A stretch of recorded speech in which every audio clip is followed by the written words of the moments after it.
Welcome to the West Virginia Case Podcast, hosted by Les Odell. Join us as we dive deep into all things strange, including Bigfoot, aliens, ghosts, and more. Pull up a chair and set for a spell. It's going to be a great time. Now, without further delay, let's get the show started. Ladies and gentlemen, may I have your attention, please? The show starts in 10,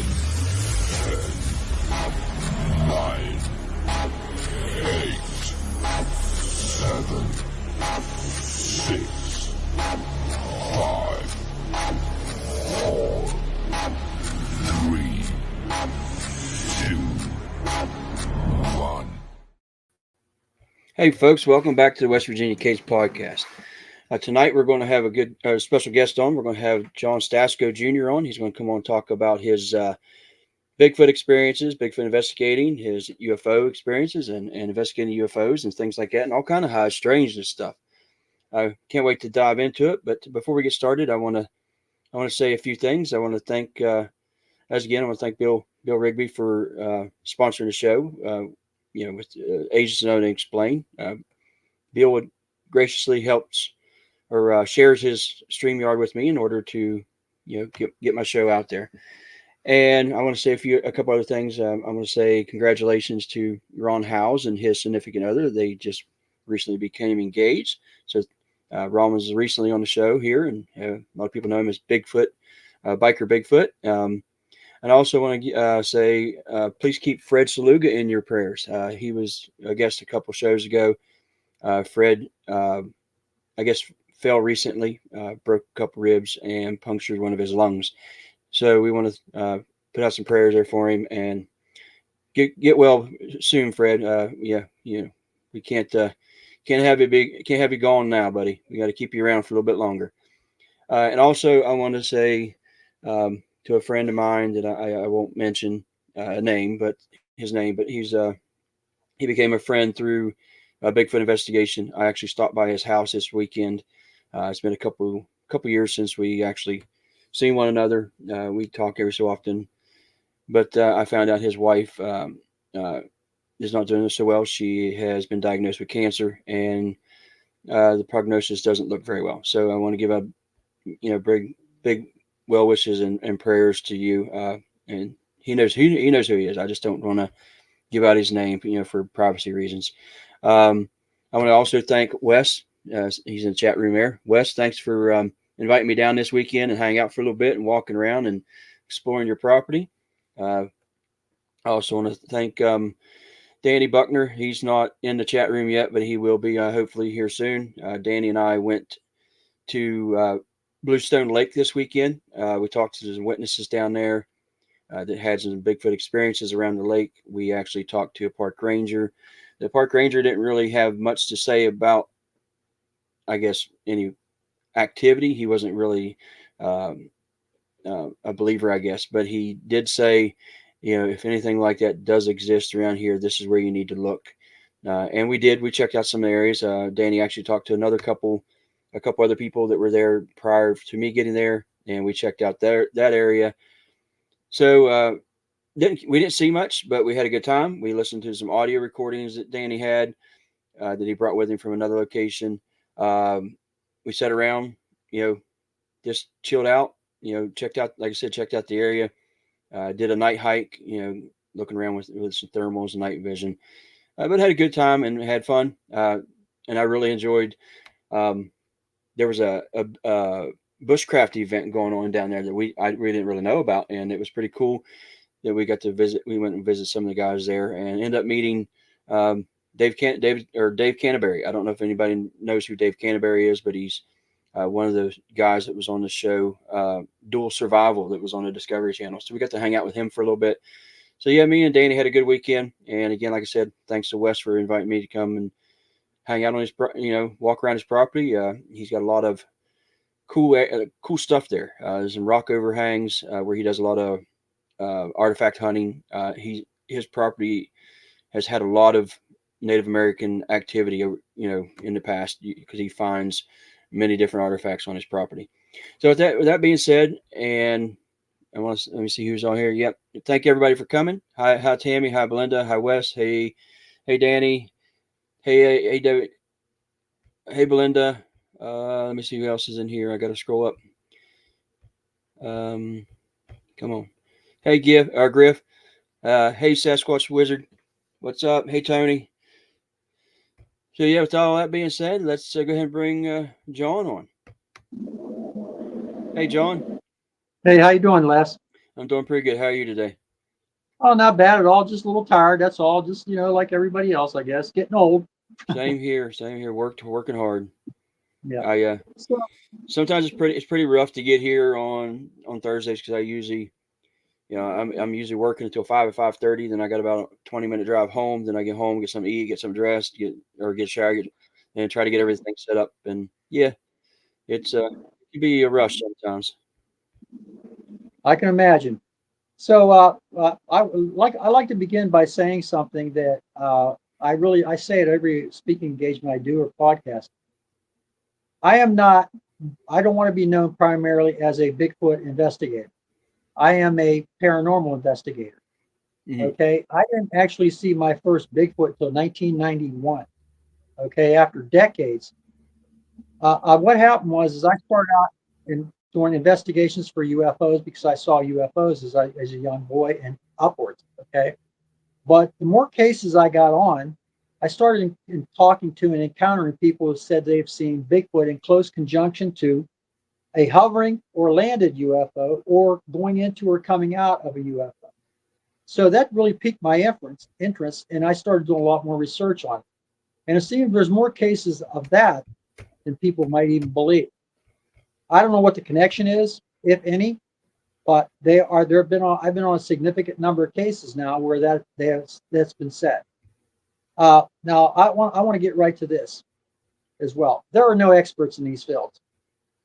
I every place I go, there's no experts. An expert is somebody who knows everything about what the subject is. I am simply an explorer of the unknown, like everybody else that's in this field. Okay, so if somebody tells you they're an expert, they're delusional, they're lying, or they're just plain nuts. We're all looking for answers. We're all explorers, okay? And until one of us has definitive answers, we actually have a Bigfoot in custody, or we have an alien in custody, or a landed UFO, and we know all about that stuff. That's when you become an expert. But right, as Right. I said, right now, I want to say that because I'm on 14 different groups, okay, in America and abroad as well, and in Canada. So and Facebook puts a designation on us as experts. Okay, that's a Facebook designation. What it should say is explorers of the unknown, because that's what we are. And I think everybody might want to agree with that. Anyhow, with that being said, I mentioned about 1991. Uh, this was my first Bigfoot case in 1991.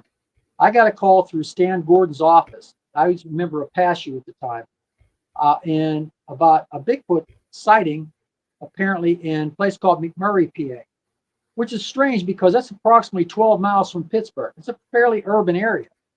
It's even more so now because they put condos and stuff in all around here. But anyhow, so I went down and I talked to the Horseman family with my co-investigator, Devin Ross. We were on this case approximately a year. Okay, every weekend we were down there during the week when we could. And one time we were down there in the summer, and the Horseman boys and the mother and Devin and I were there. And I sent Devin down to these tracks, which were supposedly haunted. And I climbed a tree about 25 feet up. And I have pictures of this, by the way. And Devin said, John, something's throwing boulder-sized rocks at me. Now, Devin's a big boy. I'm not short either. I'm 6'4". Devin's 6'6" and a half, 660 pounds. He's a nuclear engineer. Okay, smart man. At the time, I was a site supervisor for environmental tank testing out of Cannonsburg, PA. Okay, so I was trained in all aspects of environmental work. Anyhow, so I'm up in a tree, so we have FM headsets on, and voice activated, so we could be very quiet. So he said, they're coming your way. So I heard some rustling down below me, and I looked down, and I saw two sets of green eyes.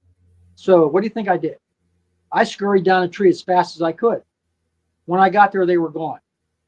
Well, this went on for a period of time, boulders being thrown. We couldn't keep up with whatever was doing because there's a lot of woods and there's Chartreuse Creek right there and everything else. So They had a water source, plenty of food, whatever, berries, berry bushes, things of this nature. Well, along around November of that later that year, we were down there, and I was down walking along the tracks, and Devin was up on top, and there was 13 people altogether there. There were members of the family, some members of PASU, and us. As I walked out of the woods, 2 juvenile Bigfoot followed me out of the woods, between 5 and 6 feet tall, between 150 and 180 pounds.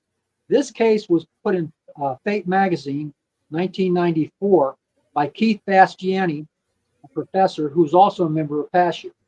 Okay, clearly seen. Okay, 2 juveniles. Anyhow, so moving along, later that same year, after that case, we were pretty much done with that case, but we're going back and forth anyhow, just in case we get a picture, which we never did. But we had enough witnesses to that event. Later on, I went home from an investigation one night. It was around midnight. This was before the advent of cell phones. So the only way you could reach us was through landlines, of course. So I get home. My wife says, John, Charlie Filoni, the chief of police in California, PA, wants you to come up to High School Hill. I believe I told you this before, Les, a while back. Anyhow, so I said, what did he want? My wife's name was Susan. He says he didn't want to talk about it over the phone. So I figured it was, well, I had rescued a lot of people before. I had a Jeep with a big winch on the front of it, right? And on the front of the winch was, it was a 12,500 pound Warren winch. So I was pulling people out in all bad weather. And anyhow, so I'm thinking that's what it was. So the only thing I took was my Jeep, a portable Q-beam power pack, and I always had a 1,000,000-volt stun gun because at the time I was making really, really good money. So that was my method of defense. It was not a taser, a stun gun. You actually had to touch somebody. So I go up there. Now, keep in mind, this is 1991, later 1991, in the wintertime, early winter. So when I get up there, there were on the right-hand side of this hill, High School Hill, they call it, below California High School, there were 4 police cars with 12 officers and 30 civilians, some of which were teachers who worked at that school on the right-hand side of the road. And they were all looking across the road. So I pulled up, and now Charlie Filoni is a good friend of mine. He's still alive. He lives in Florida now. And I said, what's going on, Charlie? He says, you're not going to believe this. Now, they all knew I was into paranormal investigation stuff, but I didn't know this. So he says, look over there. So I looked across the road, and it's like I said, it's midnight. I really couldn't make out what I've seen, but there's a high tension tower there. So I says, well, okay, let's go and see what this is. So I started walking up over this embankment, and I looked behind me, and the police officers aren't following me. I said, you guys coming or what? And they said, no, we're not. Look at the size of that effing thing. I said, you guys got guns. I don't have anything. Well, we're not going. I said, all right, but they watched the whole time. So I had all these 42 witnesses were there before I even got on site. Okay, this was put in Brownsville Telegraph newspaper, and I'll get to that in a minute. Anyhow, so I walk up, and maybe as I got closer, within maybe 50, 60 feet, I could see what I was seeing. And I knew what I was seeing was humanoid shape, very, very large.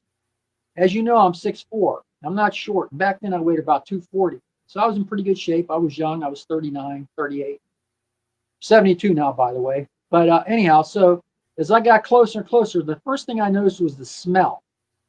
It smelled like dead animals, rotten leaves, and dirt, and it's foul, really foul smell.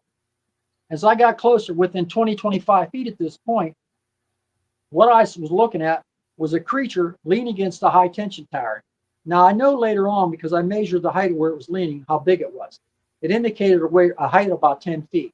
That's huge. I barely came above its waist with my head. Massive in size, massive shoulders, wider than my SUV, much, much heavier than me, okay?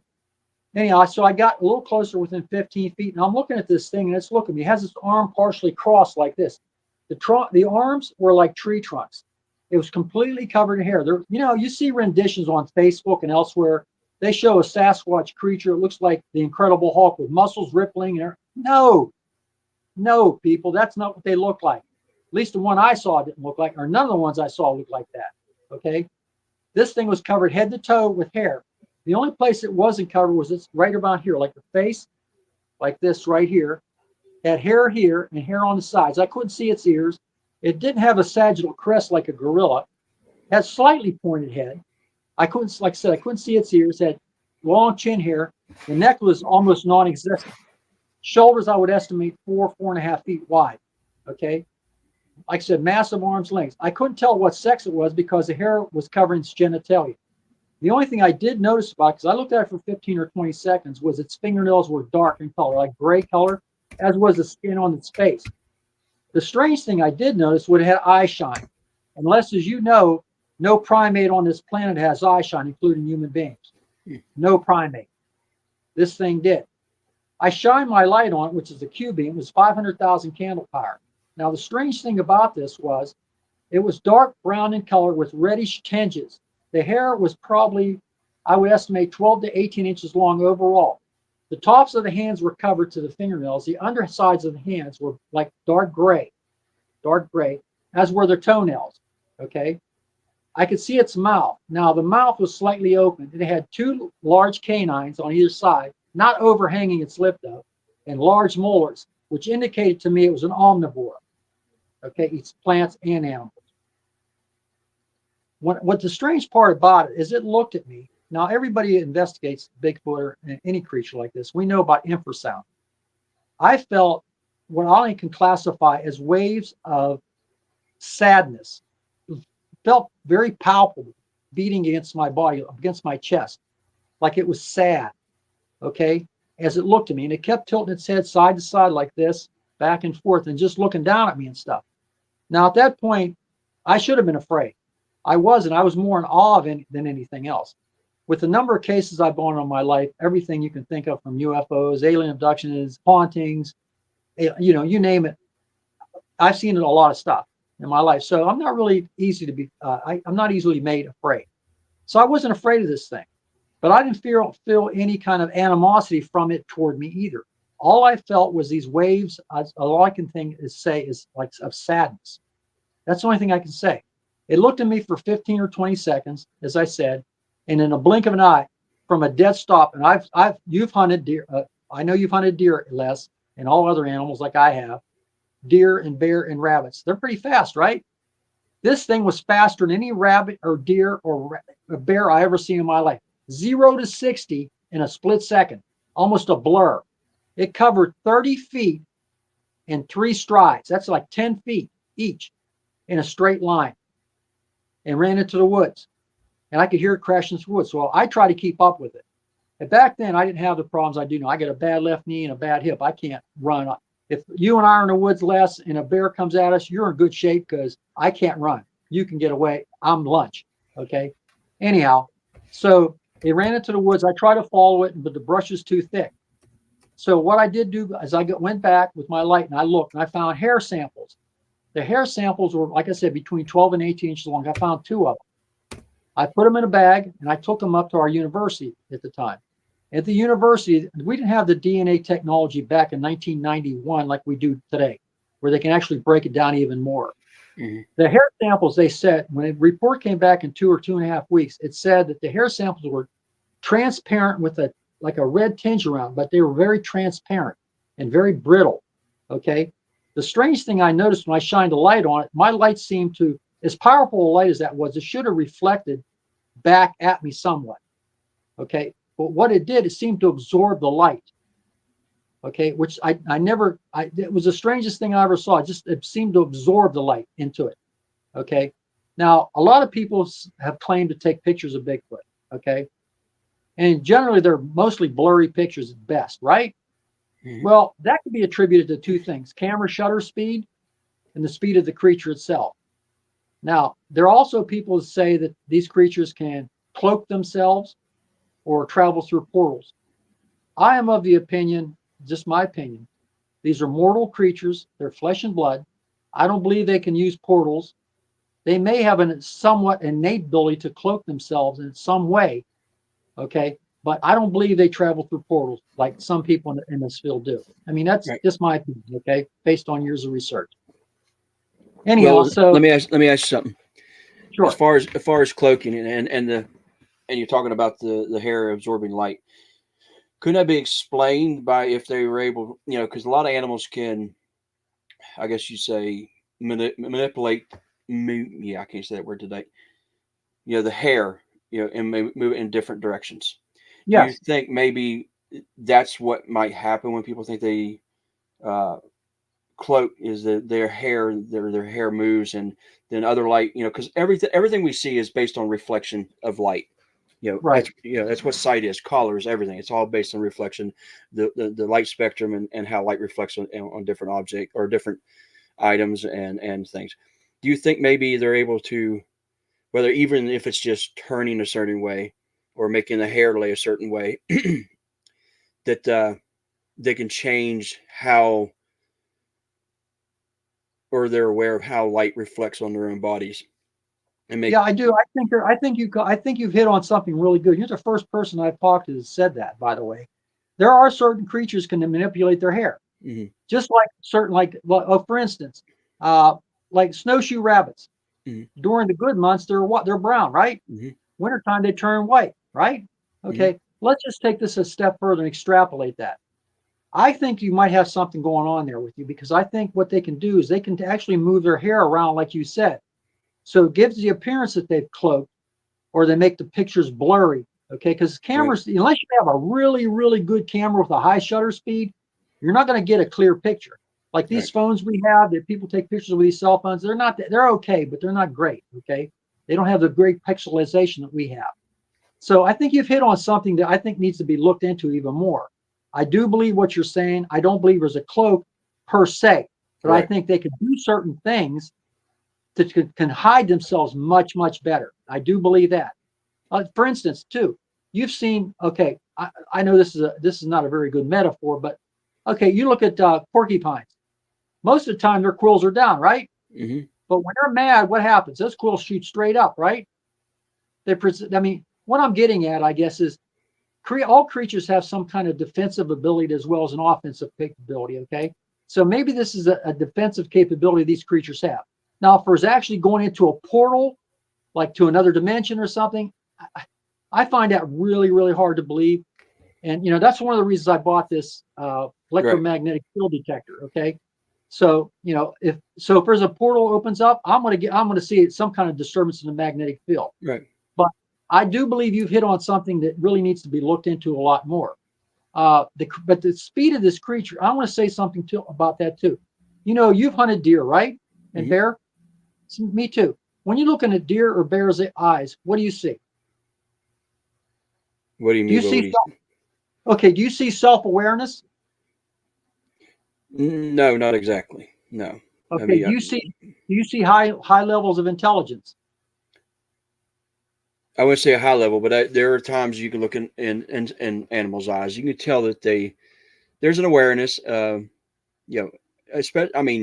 base that basically on my dog. I mean, he's aware, like, of certain things. Is there a high intelligent cognitive thinking there? I don't think so all the time. But I know what you're getting at. Well, when I looked in this creature's eyes, I didn't see an animal. I don't believe it's an animal. It can look like a big gorilla, but it's not. It is a sentient, self-aware, highly intelligent being of some kind. Right. That's my opinion. It has to be, just to survive as long as it has.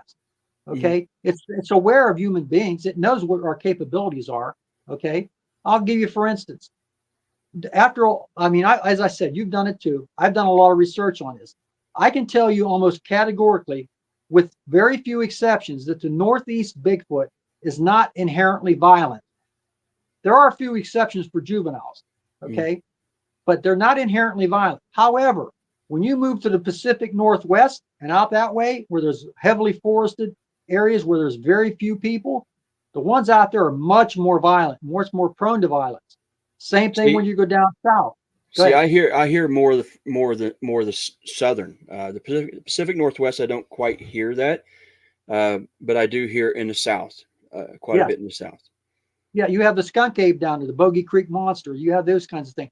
But the reason I mentioned this Pacific Northwest is because of the Portlock incident. Okay, those places like that. Okay, and when you saw the thing was on the Travel Channel where they showed a creature of some type throwing a tree at two loggers, quite a distance.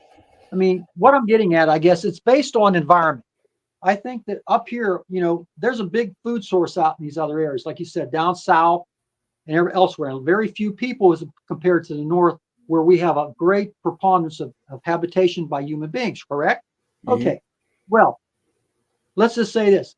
I have never seen a case up here where I've been on. I do 3 counties up here, Washington, Greene, and Fayette counties. That's where I primarily go. Okay, although I go Somerset and other places too, and up further north. But sometimes in West Virginia as well, northern West Virginia. But we have deer up here in abundance. But we have also cattle. We have sheep. No cattle, no sheep, no sheep has been harmed or disappeared. Okay. That tells me they could take a sheep or deer, a sheep or a cow pretty easily if they wanted to, right? But why don't they? Okay. The reason I believe they don't is because they're intelligent. They know if they take something like that, somebody's going to come looking for it, right? I think they're that intelligent. I think they have more intelligence than we give them credit for, okay? To evade us in all our technology. I'm not saying sometimes they haven't been seen. I do believe Bob Gimlin, and that was real, genuine Bigfoot, okay? And there's some other cases I've seen too where I believe are genuine Bigfoot. But by and large, I agree with you that the southern type Bigfoot, Sasquatch, the swamp monsters down there are more violent because of the area they're in, the less population, okay? Same thing down in Florida. There's been reports in Florida, okay, of a Bigfoot-like creature. And I use that with italics, okay? So yeah, but I do believe it's based on where they're at. Now look at the Yeti in the Himalayas. It's supposed to be pretty good size too, and very violent. It attacks people. It takes their cattle, their sheep, okay? Very few people there. Then you have the Yeren in China. You have the Yowie in Australia, okay? You have creatures in South America as well. So this is a widespread thing. I will say one thing though. I do believe there's some places on Earth this creature doesn't exist. I would have to say like in Europe pretty much. I don't know for sure. I mean, I really don't get too many cases from Europe and stuff, although I have friends over there I talk to. But I do believe this is an intelligent creature. I will tell you this too. I don't believe it's a descendant of Gigantopithecus, nor a descendant of the Denisovan. Okay? It's something different. Now, I'm going to go out on a limb here and say something that many of my peers in this field might agree with or disagree with. I don't believe this creature is a natural creature of this planet. I don't believe it. I think it was brought here. And that's where I get into I told you about the UFO connection, okay? And the only reason I say that is because it's so intelligent, okay? If it was a descendant of Gigantopithecus, now Gigantopithecus was primarily a plant eater, okay? It was 10 feet tall. The Denisovan was more of a early hominid, but 8 feet tall, okay? So I don't believe it's either one of those things. It's something different. I could be wrong. It could be some type of missing link. I just don't know. And as I said, I don't consider myself an expert. I know you don't either. What we do, we know more than the average Joe because we go out there, we do the research, we put the legwork in to do this stuff, okay?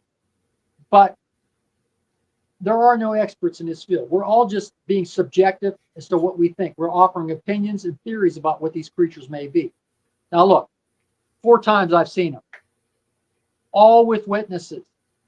The one time I was going up with my wife, of all people, going to Cooper's Rocks, not far from where you were at the fire company down here.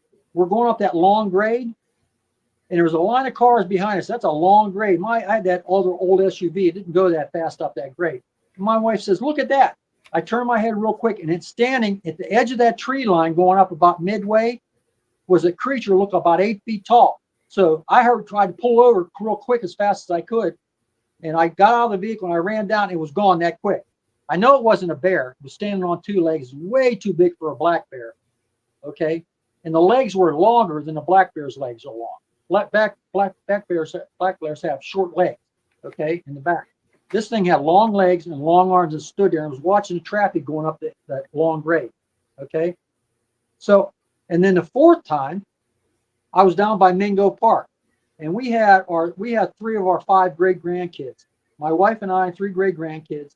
We went up to the top of the park with another couple that was up there already, and they had 2 kids. And we were letting the kids use I bought them remote control vehicles, right? Big parking lot in the woods all around. So I left my phone and my binoculars in the car because I had no need. I'm watching my great grandkids. You know how kids are. I don't have to tell you. Anyhow, so the guy that's with us says, look up there. And I looked up, and maybe 300 feet away was this something was standing there about 8 feet tall, black. I ran to the car real quick, looking at the same time to get in, and it moved, gone that quick. That's 4 times. Now, twice more since then, I think me and other people have seen 2 more, but I can't say for sure that they were. And I'm not going to say that I saw 2 more, but maybe that's what they were, but I don't know what they were. But 4 times for sure, and every time with witnesses. Now, I want to tell you something else. After that sighting of the 10-foot one, it got down to 20 below zero the next day with the wind chill. I got a call. I was out shoveling snow of all things because it snowed pretty good. Mary Rob Jackson from Channel 2 News, KDK in Pittsburgh, gives me a call. And she goes, Mr. Stasko says, yeah. She goes, my wife just came in. Anyhow, she goes, would you mind going with us? We have a Bigfoot sighting up in a place called Crescent Heights, which is real close to where Ron Howes lives, by the way. And Ron believes he has them up there too as well. It's real close to maybe a half a mile from where he lives. So anyhow, I go there with her. They come down and pick me up with her at a KDK Jeep with a camera guy and the driver and her. She's just a little thing. We go up there. Now this town, Crescent Heights, is primarily with black people in it. And they have a church up on the hill off of Red Dog Road. And there's no houses up there. Now there is, but it wasn't back then, just this church, a Baptist church. So we go up there, and there's other people up there, and there's 2 sets of tracks. Okay. Now we didn't see a Bigfoot, but we saw these 2 sets of tracks, both in a straight line, Les, just like Bigfoot tracks go. Okay. Mary Rob tried to jump between the tracks, and so did I. I couldn't jump that far. Neither could she. So what I did is I followed them to the edge of the hillside where we saw butt prints. Looked like they squatted down in the snow at the edge of the hill, looking down over the town.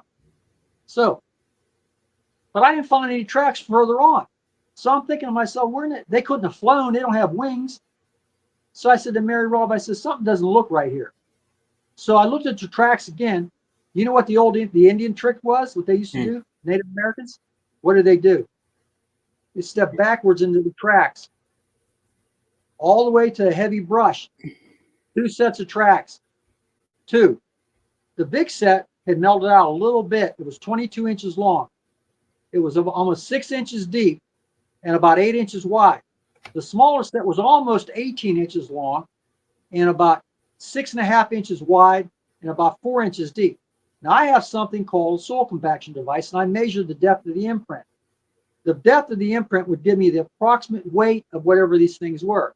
With the big set, it indicated a weight, now listen to this, around 1,200 pounds. That's bigger than a damn grizzly bear. Mm-hmm. The small set indicated a weight around almost 800 pounds. But listen to this. On one foot, on the right foot, the lead foot, the weight was 1,000 pounds on that foot. And I told you this on the last time we did an interview. Why is that?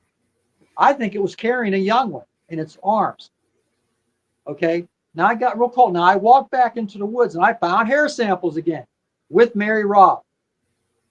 I took those hair samples. There was one hair sample. I sent it again to the university. It came back in about 2.5 weeks again, the same type of results. Unknown hominid is what the results came back. Unknown hominid. And they talked about the spectroscopic analysis of the hair sample. It was transparent, but brown, but transparent with like a reddish tinge. So that might give some rise to what you're saying about the ability to move their hair to sort of cloak themselves and to make taking a good picture of them without blurring, almost impossible. So yeah, I do believe that, what you're saying. So that's the first time I've heard that theory, but I think it really rings true. Now, I will tell you, and what I'm going to do when I go up on next Saturday with this group I'm with, anybody that's interested in learning the ways I do things, I'm willing to show. I'm going to show proper plaster casting of the prints, how to check the prints first and look for scat, hair samples, DNA, that kind of stuff. Also, I'm going to let them know stealth techniques. You don't go in mass with a big group of people expecting to see Bigfoot, because you're not going to see Bigfoot. I've seen these shows on TV as you have. They go in with a whole camera crew and they're making enough noise in the middle of the night to wake the dead. Look, Bigfoot knows you're there before you even know you're there. Okay. So when I go somewhere, like for instance, I'll find a trail, game trail, or a power line right away, and I'll sit on either side of it, and I'll just sit there with my back against the creek, completely in camo, and not move at all. And I just wait. If something shows, it shows. If it doesn't, it doesn't. But you got to be quiet. The other thing I found where I found tracks as well, we have a lot of creeks around here in heavy woods, pretty heavy, deep woods around this area. In my experience, I found tracks coming up out of the creek beds. These creatures walk through the water, and then they'll step really high onto the embankment because they have long legs, and they may slip a little bit, and you can see their footprints slide, and they step out. So they're actually, in my opinion, using the creeks to mask their tracks. I look for places where there's berry bushes, where there's ample food, like deer, rabbit, raccoon, that kind of stuff. Okay. And we have a lot of that around. We got deer walking down the street here in Washington, PA, right down the street, right across the street. A deer gave birth on a woman's porch over here, for crying out loud. And I'm right in Washington. So these are just some of the things I'm going to teach. Also, equipment, the use of certain equipment. Night vision, as you know, is a must. Bionic ear, I got one of those too, is a must. Okay. But you got to be quiet. You just can't go out there and make enough noise. You just can't do that. Now, none of the techniques I just mentioned has yielded me any results. Most of my sightings have been by purely accident. Like I said, the first one down, the only case I was on for a year was the one in McMurray. And we got results from that, okay, where it came, the two came out of the woods. The other one was when the police called us and we went up to where there was all the 42 people there before I got there. And the other case was from Mary Rob Jackson and other, so I haven't yielded any results from that. But what I'm trying to do is enhance people's abilities to maybe see something. Okay. Now, I also say this when I go into the woods or I take people in the woods, I just don't go with anybody. I don't care. I know you have a firearm, right? Oh, yeah. Do you take it in the woods with you? Most of the time. Maybe. But you don't pull that gun and shoot at anything without you knowing where it was, right? Right. Okay. Well, I know people have done that. I don't take a gun into the woods. I take that stun gun that I have, 1,000,000 volts. I take a bang stick with me. You know what a bang stick is, right? Mm-hmm. That's it. I don't believe these creatures mean us any ill will. And I believe they have some type of limited telepathy. They know when somebody means them ill will. Okay. But let me ask you a question on that. You just brought that up because I was going to ask you that earlier. When you said earlier, when you talk about feeling waves of sadness, do you think that was maybe from that telepathy? Maybe they were actually projecting, I don't know, maybe that feeling toward you from them, or do you, or anything like that? I mean, yeah, what's your thoughts on that? I think they were sad because they got discovered. He got sad because he was. I'm going to say he. I'm just assuming he was a big male. But yeah, I think he was. It was projecting that to me telepathically because it felt literally like waves hitting me. It was very strong waves, but I didn't feel any negative emotions from it. I didn't feel any anger from it or violence coming to me from it. And I'm sure I didn't feel anything like that coming from me because as I said, I had awe. I mean, I've never seen. Look, I've been down to Cabela's down there in West Virginia, and they have that big elephant stuff down there, and they have other animals. I've seen big animals. I've been to the zoo. I've seen them alive. I've seen gorillas. This thing was twice the size of a mountain gorilla. Wider, bigger. It could have ripped me in pieces if it wanted to, and there's nothing I could do about it. If I had a Desert Eagle 50 cal pistol on me, I think the only thing I would have been best doing is shoot myself if it came at me, because it would rip my arms and legs and head right off.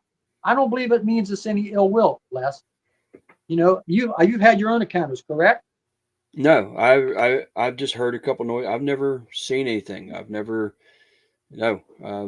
been out there a bunch. The only thing I've ever encountered was a couple noises, and I had one last summer. I might have seen something along on a riverbank or in the middle of a river on a rock along roadside. Other than that, Right. no, I have not experienced anything. Well, I'll tell you what. People talk about wood knocks. Okay, I'm going to Salt Fork State Park next year. If I have to go by myself, I will. But when people talk about these wood knocks, I got a suggestion. I don't think they're beating against a tree. I think No. that's I think they're clucking. That's a noise they make. I think that's a method of communication. Hmm. So when we Yeah. go out there and we pound on trees, they know the difference. Okay. But I think they're using it as a form of communication as they do with the high pitch and the whistling. And I want to say something else too. I just watched a show today and they talked about this. They were talking about in Ohio. I can't remember the name of the place, Tar Hill or something. And this guy actually did. He has they found some vocalizations and it came back wolf. There are no wolves in Ohio. These creatures, I know through research, can maybe mimic other animals. Well, here's the thing. I'm gonna state something on that. That's not necessarily true. That's not necessarily true. There may not be any native. There may or wild wolves in Ohio, and it may not be. But I have talked to a couple people that are in with wildlife organizations in the I guess you say the tri-state area. There is a program supposedly going on where they are going to be reintroducing the red wolf in all three states: West Virginia, Pennsylvania, and Ohio. Here in West Virginia, I know for a fact that there are more than one. I guess you say private owners. I guess you say of they're pretty much a hybrid. But if you've seen them, because I was actually seeing 6 of them on this one property when I went to a property, that they have 6 hybrid wolves that look exactly like a timber wolf. Okay. So if now are there wild ones? Not I can't say that, but are there some that maybe have been escaped, released, or something like that, or something of that nature? Yeah, it's very possible. So I don't discredit that there's there or say there's not something like that here or there. Like I said, Well, I seen six. I mean, you would have swore they were timber wolves. I mean, just by looking at them, they there were. was a case some years ago where there's a guy, I believe it was in Ohio. He let loose a lot of animals. He had a lot of wild animals like tigers and lions and stuff. Remember that case? And deliberately let them loose. They Yeah, killed a bunch of them. They got loose and they got some back. right. So it's a possibility that you're right. Maybe some were let loose or escaped or something like that. Yeah, but are they indigenous to that area? I'm No, not saying. I don't think they're indigenous. I think you're right when you hit the yeah, nail on the head when you said maybe they were released or got loose or something. But uh, but wolves, I don't know. But what I was getting at was the mimicry. I've been on some cases and I did some research where they have said that Bigfoot can mimic other animals. If that's the case, then okay. I mean, who knows? Like I said, the more answers I think I get, the more questions. For every one I think I got, 10 questions pop up, and I just don't know. I mean, like I said, I haven't done this. I just started doing Bigfoot things in '91. My primary interest was UFOs, aliens, hauntings, that kind of stuff. I've been on a lot of those cases, but uh, I want to say something. You need a certain size population to have a Bigfoot community. Okay, you have to have a mother, a father. You have to have enough so there's no inbreeding and things of this nature. I saw the thing today I was talking about.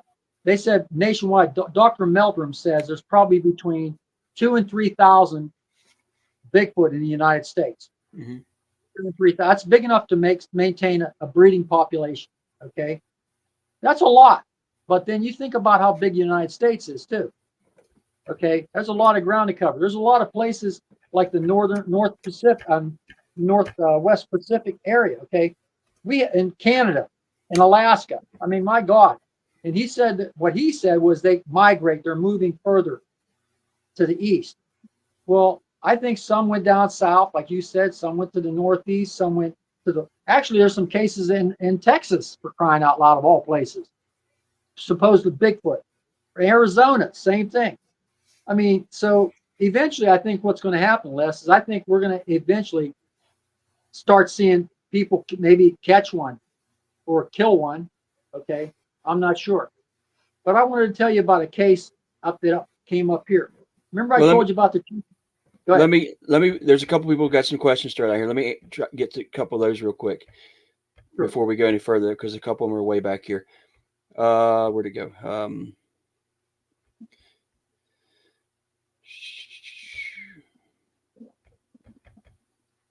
John, what if the population of Sasquatch Bigfoot is merely 3 to 5 in all of New York State? Do you think we'd hear reports of missing cattle or sheep? No, I don't. I don't think so. I think maybe. I think they're going to primarily in the Northeast, like you're talking about, that they're going to dine primarily on deer and other animals. Again, because they don't want to have human beings come looking for their cattle and their sheep and things of that nature. That's just my opinion. Again, like I said, I've never heard of a case where that's happened. Okay, not saying maybe never happened, but I've never heard of it personally. So no, I don't think so.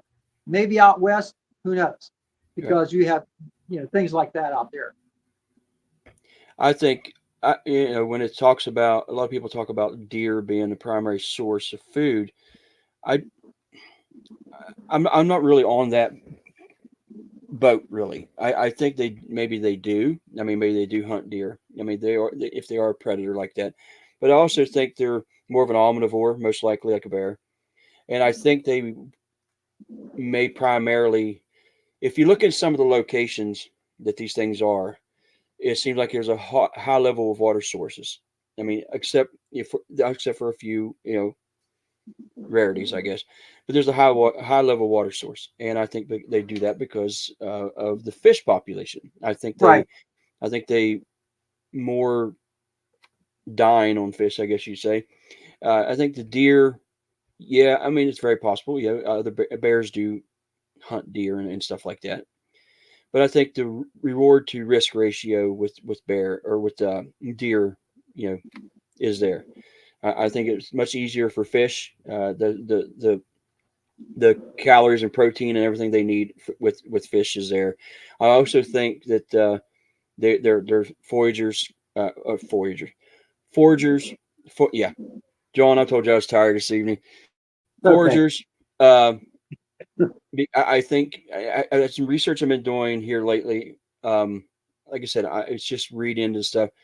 I'm finding out that in some cases, insects, especially larvae and stuff like that, can actually yield more protein and calories, per pound than some other meats, especially even like beef. So I think that's maybe where they get some of their nutrients they need. So I agree with you, Les. I think that what you're saying, you're covering a whole spectrum, and I agree with that. I think they're opportunists. They'll eat what they need to eat to survive, and I also think that the seasonal changes, like when the berry bushes go away or things like that, that's when they probably rely on different food sources at that point. But I think you hit the nail on the head, and I'm going to say something else about that. You mentioned fish. As you know yourself, the bears on Kodiak Island, the brown bears, are bigger than the grizzlies on mainland. Right. The reason is because of the number of fish out there. Mm-hmm. Okay, and the high protein in the fish. So yeah, and there have been cases of Bigfoot being seen taking rocks, and the mussels that are out there on the shoreline, breaking mussels open, eating the interior of that, which is also high in protein. I think all Bigfoot are opportunistic eaters. I think they'll eat what they can. They can eat meat or vegetable matter. Yeah, and insects as well. You're right about the protein value in insects. Right. Definitely that. Look at an anteater. Right. Sasquatch Wizard Adirondacks has a question, and has to do with the wood knocks. If not wood on wood, what else causes the percussive sound signatures in spectral view, and why such a variety in tone? Well, first of all, I think they can do both. I think what they do, they have a wide vocal range for one thing. You've heard vocalizations where they're very guttural and low volume, and you've heard high pitched sounds from them as well. I think they have that ability, a wide range of vocalization. They may use some wood knocks too. I don't know, but I think that's their method of communication. and maybe sometimes the wood knocks are also because they do hit trees, okay, to mimicry, like in mimicry. But I want to say this too. You know, you've been in the woods a lot, and I've been in the woods a lot. Not every look. There's a show on TV. I'm not even going to mention its name. Every noise is in the woods is a Bigfoot. Mm-hmm. No, trees fall sometimes in what looks like a teepee formation. Trees rub against each other. When the wind hits, and it sounds like there's knocks. You got woodpeckers too. Okay, so there's a lot of misidentification and stuff too. Now, how do you determine if it's real or not? Well, you better have a good video type recorder where you can take and put it on an analyzer to find out. However, I do believe the creatures have an ability to, I just mentioned this earlier, and so did you. I think they have a mild telepathic ability where they can communicate in short distances with one another. But to vocalize, if they're further away, they vocalize with high-pitched screams to denote whether they're male or female or where they're located, so the other one can meet up with them or whatever. That I do believe. I just don't know. Like I said, this is all subjective. We're just all guessing here. I mean, what it is. But I can tell you this for a fact. There's people out there. I talked to people just today that don't. My own sister-in-law doesn't believe in Bigfoot, and she believes me. She knows I don't lie. But here's the thing. Once you see these things, you know they exist. There's no doubt. So your next question comes to mind. Okay, now that I know they exist, there's not a question if they exist. They do exist. Now, what are they? Mm-hmm. And where are they at? Okay, in 1947, near California, PA, a Bigfoot-like creature, well, I call it Bigfoot. They said a hairy creature came out of the riverbed in the wintertime. You know that alligators sometimes can grow up underneath river embankments, right? And they make dens up in there. Mm-hmm. That's how they survive.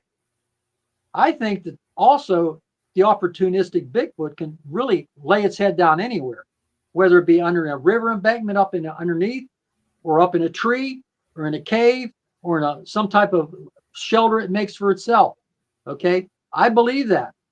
Okay, we have deep caves. I mean, you're in West Virginia. You got a lot of mines down there. We got a lot of mines up here. The town I lived in was called Coal Center. Guess why it was called Coal Center? Mining.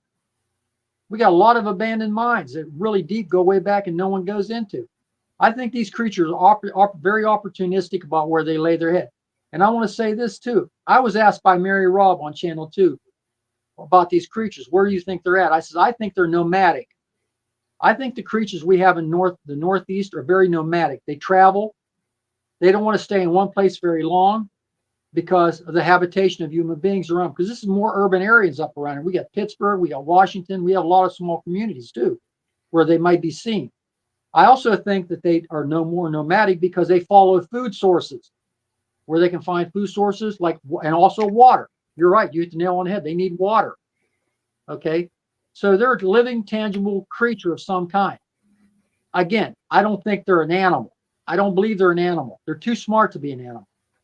You see deer. Deer are wild. You still see them. Bear are wild. You still see them. Foxes are wild. You still see them. Same. I got a coyote walk down the street here not that long ago. A coyote in town, for crying out loud. The whole family of them live up here. So these creatures, I believe, up here are more nomadic. Now, the ones out west and the ones down south are more, in my opinion, this is why they're also more violent, are more territorial. These are their hunting grounds. They warn you away. Don't come around here. They do things to scare you off, right? That's just my opinion. Yeah, I agree. Let me see here. I wanted to throw in something there with Sasquatch Wizard Enteronics on the sound. Yeah, I agree with John. I think at times they may use, some kind of wood or something. Not necessarily all wood all the time. I guess there have been cases where they've been supposedly observed hitting the tree with an open hand. They've been seen hitting the tree with a rock. But also, I believe that they do it somehow physically with their body, somehow. A friend of mine can actually hold his hands like this and does a certain thing with his mouth, and it sounds like a wood knock. And then when we're on the top of a ridge, it echoes. I mean, it really carries. And I've seen other people do that since. The issue I have with, well, I guess you say an issue, with the wood knocks per se is if they do wood knocks on a regular basis, then there's an intelligence they have to know what type of wood, what type of tree to hit. Because you're not going to pick up just any random stick, hit any random tree, and get that noise. Right. Because you got the bark on it. What's that called? Precambrian layer or whatever, the softness. Precambrian. Yeah. You have that, and that's not going to give you that loud cracking noise.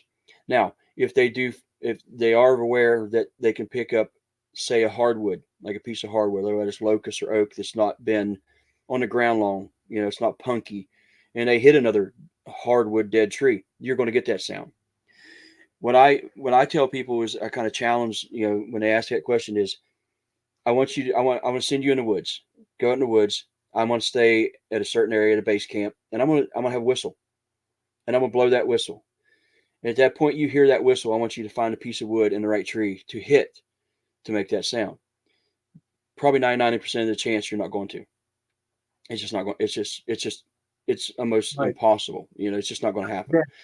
Right. So I believe they most likely they use some type of, like I said, a mouth pop, or or the thing like my buddy does, something like that. And then Steph, the contract, says temporal mandibular joint can be used to make a large range of sounds. I've seen shoebills, muskox, giraffes, and elephants do this in Africa. It sounds almost like PVC pipe hitting a stump. I have watched the videos with the shoebills. That is very interesting when you see the shoebill, how it does that with its large beak. I'm just seeing if there's any other questions, John, before we.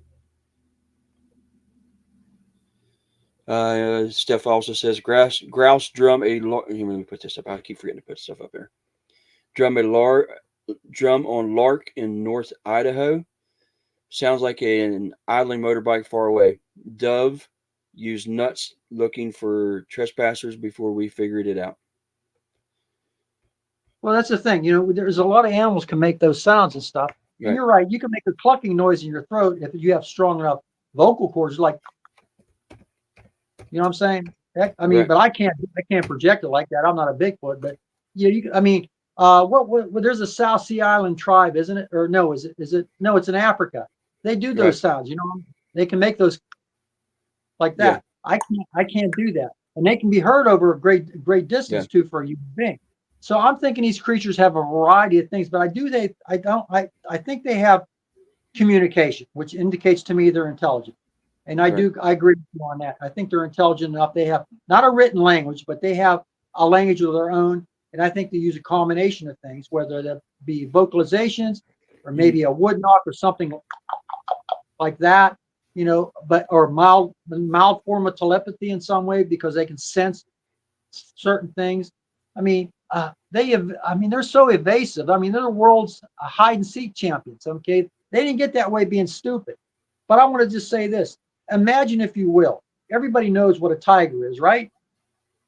Okay, imagine now in India, tigers will ambush a human being, come up behind him, and no one even knows they're there.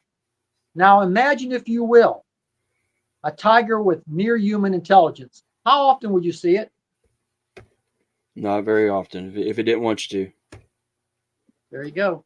I think this thing has intelligence. I can't say near human, but I want to say it has more intelligence than any animal. I think it's something different. I just don't know what it is. I really don't. Okay. Well, let me ask you another question. We'll just jump back to where you're talking about how they're in several locations around the world.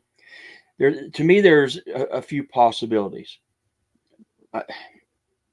Here's one thing I have an issue with when I start looking into these things. Not in every area are these things the same. They don't look the same. There are many out there that they say they look chimpanzee. There's many that say they look gorilla. There's others that say they look more, like Native American, Aboriginal, whatever you want, depending on where you're at. So why is that? I kind of wonder. Now, are these different not necessarily species of the same genus, or are they completely different? Everything's completely different. Why I are they? think I think what they are, I think they're a product of their environment. For instance, I think the ones that live in, say, Tibet, the Yeti, they probably have an extra coat of hair or fur because of extreme cold. They probably have greater lung capacity because they live up higher. Okay. They have greater senses because the game up there is very sparse. You know, you're up there with snow leopards. I mean, there's very sparse game up there. So I think they're a product of their environment. Whereas when you have an environment rich in food, okay, like down south or out west or around here, you know, where you have multiple types of food, I think that they adapt to their environment. They're very good at adapting to their environment. The ones that live down in the swamp areas in Georgia and Florida, they're more swampy environments, okay? So they must have one incredible immune system too, okay? There's other predators down there, the caimans down there. You got the anaconda, or the pythons and anacondas down here and stuff. So, but I think they adapt to their environment. Whatever their environment is, it determines what they are. So that's just my opinion. I think they're highly adaptable. Okay, just like we are. The only difference between them and us, though, is for us, we don't really adapt per se our bodies. We use technology to adapt ourselves to that environment. Like if we go in Alaska, we're going to wear a heavy coat, right? If we go down south where it's real hot, we're going to wear less clothes, right? These creatures adapt. So anything that's in a really cold environment might have an extra layer of fat on their bodies or require more calories to eat to keep them alive. The size difference too. Supposedly the Yeti is probably as close in size as the American Bigfoot Sasquatch, whereas the Yeren is supposedly smaller, and the one it's in the Yowie is supposedly smaller still. Now you talk about facial features too. Now there have been accounts, as you well know from Native American sources, that supposedly some Bigfoot-like creatures have abducted females, never be seen again. Is it a possibility they could interbreed and there maybe make a mixing of two species, a hybrid of two species? I think it's a possibility. But that would indicate something too, that their DNA is closer to ours. We can't just mate with anything. I can't mate with a dog or a cat, right? You can't. It has to be close in species. Now, what's closest to in species? Chimpanzees and gorillas, not monkeys. Chimpanzees and gorillas. We're 99% close in our DNA with them. What if we're 99% close? Hitler during was it Hitler and Russia both tried to conduct experiments where they tried to breed human females with gorillas. There was one case where I was just reading about it. In fact, they had bred it was a woman, it was an offspring, very hairy, very robust, very strong woman. I think it was in Russia. You can Google it. Look, I can't remember the name, but she lived in this house for years. She couldn't speak, but she was very strong. They used her as labor. Yeah, but wait a minute. I'm gonna back you up on that because I know what you're talking about. That was later debunked, John. They actually went and because she had offspring. Once they'd done DNA, they found out she was not any kind of Bigfoot, any kind of Almasty. She was actually from Africa. She was from a tribe in Africa. So once they did the DNA, that was debunked a few years ago. I mean, I know that was. I'm trying to remember her name, what they called her, but yeah, they kept Alma, her name. No, the Almasty, the Alma and Almasty is what they call Bigfoot type creatures in Russia. Right. Yeah. Toni Morse, she was of African descent. Yeah, they done DNA testing on her son. That was they actually got permission to do DNA, exhume his body and done DNA testing. Then they found out that she was just some South African, or not South African, but I forget what region. But yeah, that was debunked a few years ago. But Russia, but there is truth in the matter about where Russian scientists and a Nazi scientist both tried to take and mate a human female with a gorilla or a chimpanzee to make a superior soldier. That's a fact. So I'm not saying the woman was, but that did actually happen. They weren't successful at it though. Yeah. But they did try that. And so I remember that. Mogollon Monster put up Arizona. That was her name. Yep, that was it, buddy. That's right, Mogs. Yep. I just couldn't remember her name. Yeah. It was on. But what I was trying to get at a little bit ago when I'm asking you, why is there different, you know, all over the world, there's these different creatures. They don't all look the same. If these things were, how they evolved on each place on the world. Either to me, there's either a couple explanations.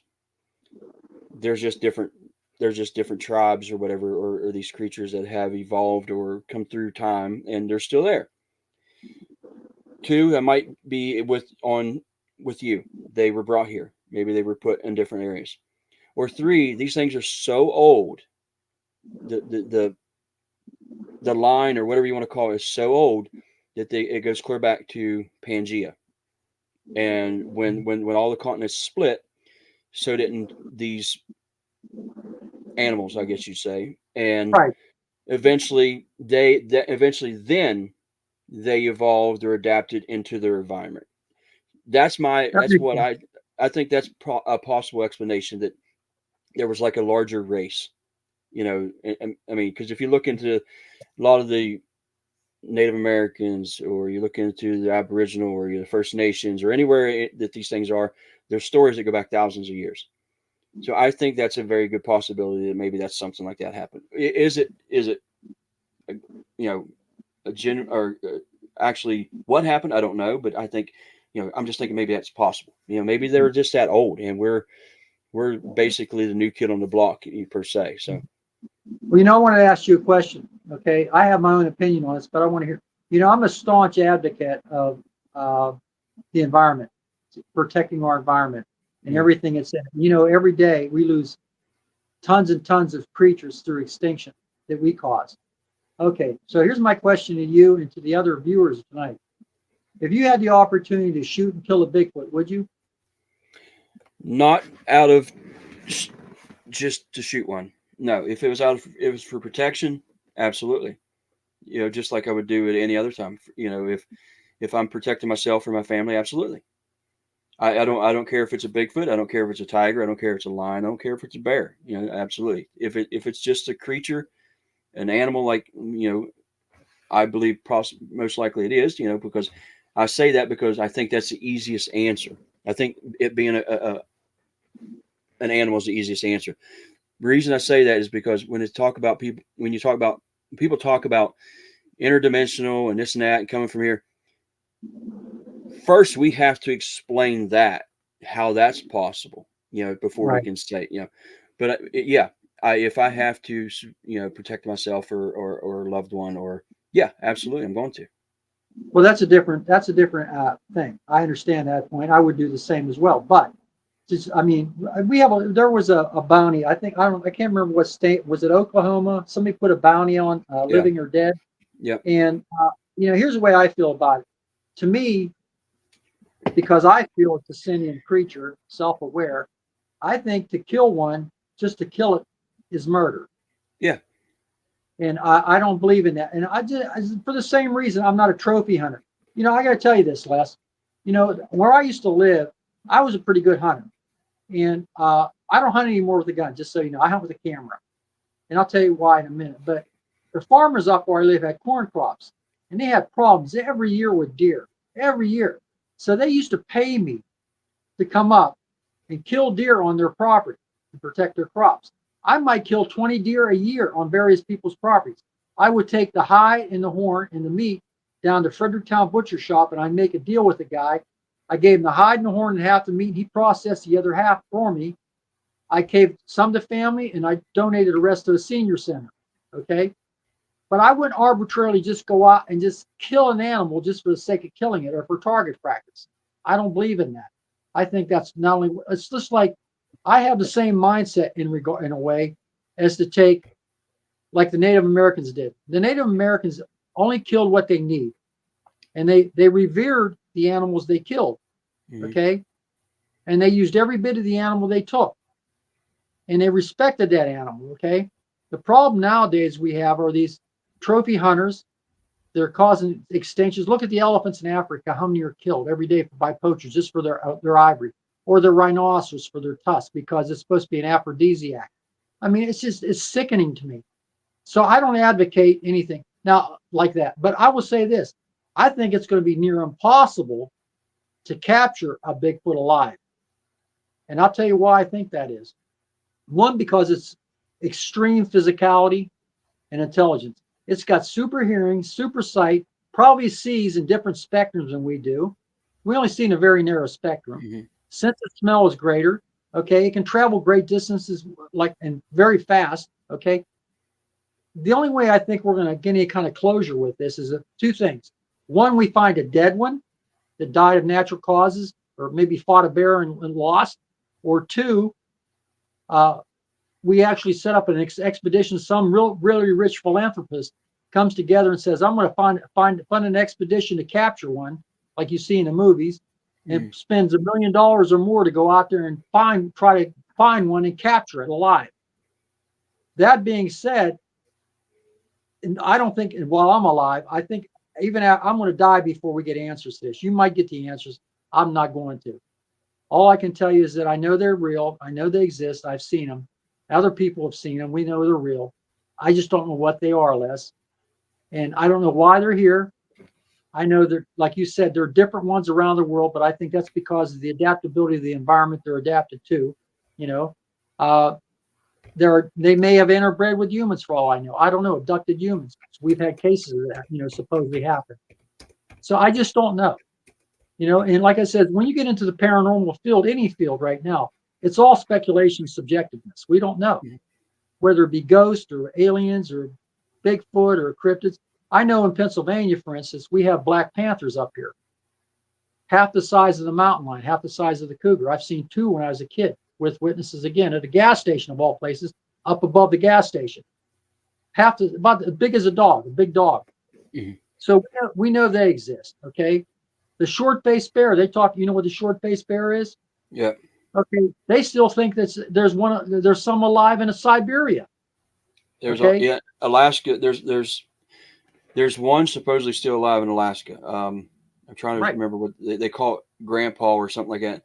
They actually did a expedition here, I forget how many years ago, and they caught it on game camera. It was scratching its back along this tree, and part of it. They didn't catch the entire, and they found the hair to be like, I don't know, it was like, mid up on its back, like when it was on all fours, like 6 foot. That's a big bear. Yeah. So, they were the largest back in the Paleolithic era. They were the largest land predator, the carnivorous land predator. Okay, they range in age from height from 15 to 18 feet up to 3,500 pounds. Ancient man had they listen, for 10,000 years. The land bridge, every time people came across from Asia on that Bering Strait land bridge, they were met by those bears, and they couldn't outrun them. They were killed by them. Okay, till man finally started using weaponry of different types. Okay, but I mean, I have a picture of one that was made. It's like 15 feet tall. Mm-hmm. Now you think about that. The biggest polar bear was 11 feet 9 inches tall. The biggest polar bear on record, 11 feet 9 inches tall. The biggest grizzly bear is between 8 and 10 feet. The biggest Kodiak bear between 8 and 10 feet. The Kodiak brown bear can be maybe up to 11 feet and heavy because of the food sources, again, because of the environment it's in. They're cousins. They're all cousins.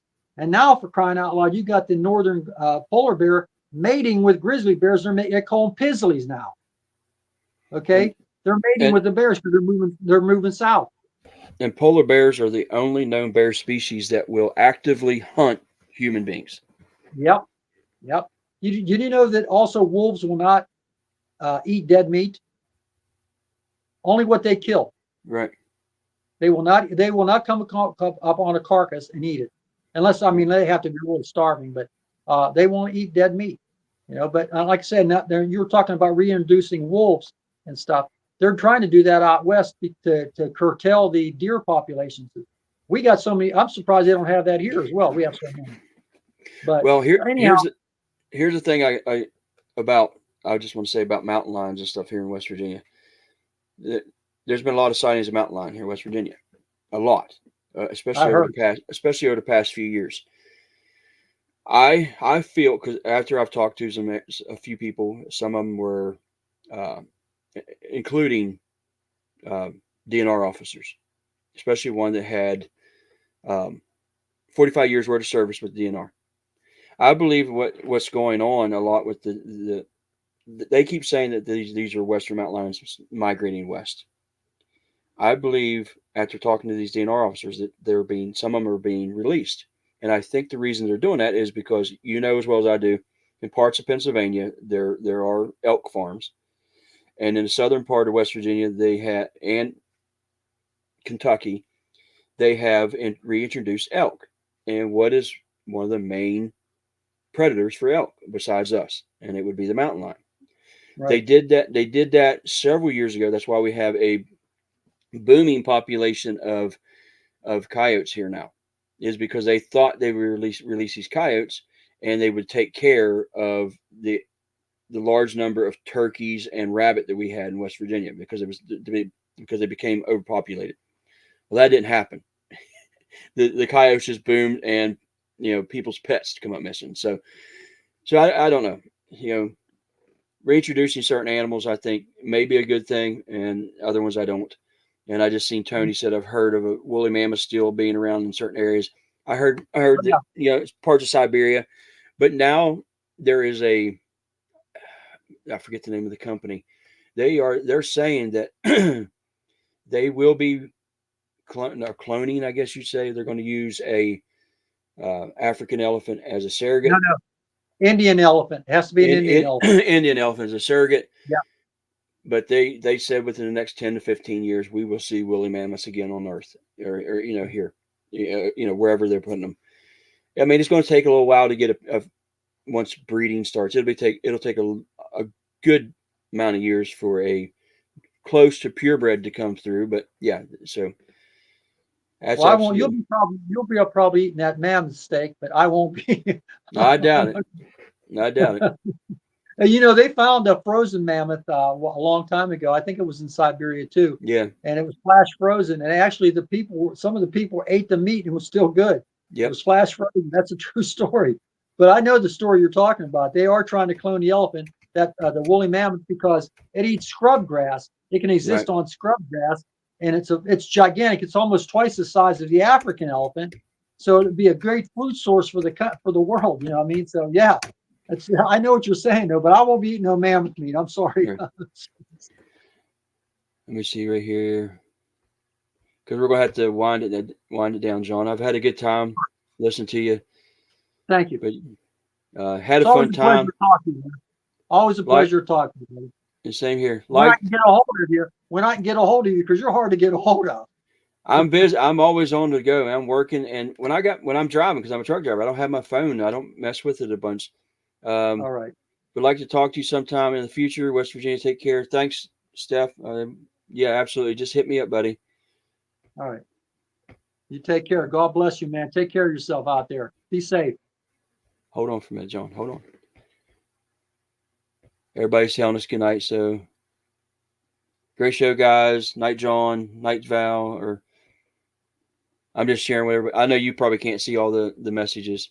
I don't know if you can see them or not. Sometimes. Okay.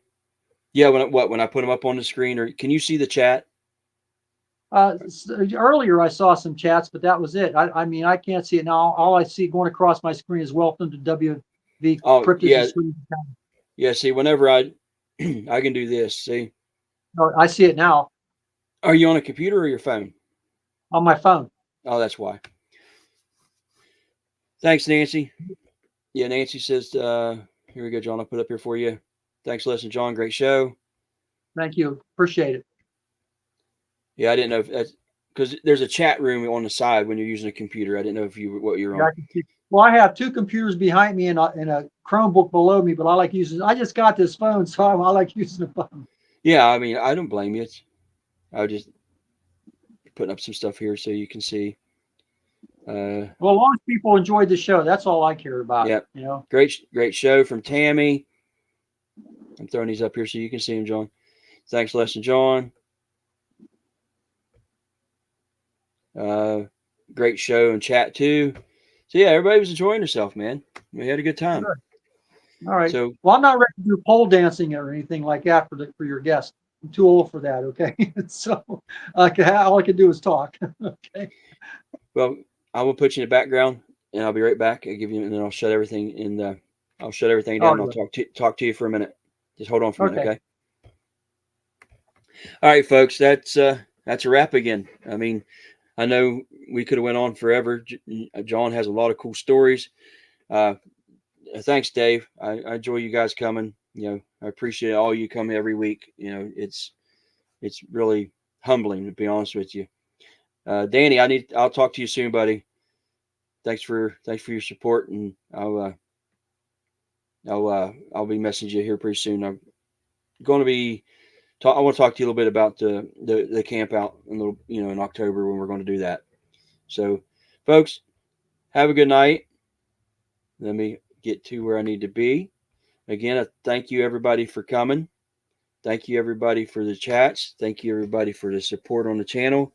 If you have something you want to share with me, if you want to come on the show and talk about your encounter, your research you do, I don't care if it's aliens, Bigfoot, ghosts. It doesn't matter to me.